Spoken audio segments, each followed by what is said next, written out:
एक आदमी अपने कुत्ते के साथ हरे भरे जंगल के रास्ते पर चल रहा है। दरख्तों के बीच सूरज की किरणें छनकर आ रही हैं, परिंदे उड़ रहे हैं और माहौल पुरसुकून है। अचानक झाड़ियों में सरसराहट होती है और एक खतरनाक सांप बाहर आता है। आदमी डर के पीछे हटता है, मगर सांप उसके पाँव में काट लेता है। कुत्ते भागने के बजाय सांप पर झपट पड़ता है, उसे मुंह से पकड़कर दूर फेंक देता है।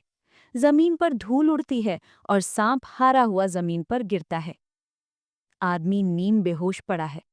कुत्ता नदी के किनारे से पानी लाता है और मालिक के चेहरे पर छिड़कता है। आहिस्ता आहिस्ता आदमी को होश आता है। आदमी कुत्ते को गले लगाता है, आंखों में आंसू हैं। पस मंजर में सूरज तुलू हो रहा है और फिजा में उम्मीद का रंग है। सच्चा दोस्त वो नहीं जो खुशी में साथ हो, बल्कि वो है जो खतरे में भी ना छोड़े।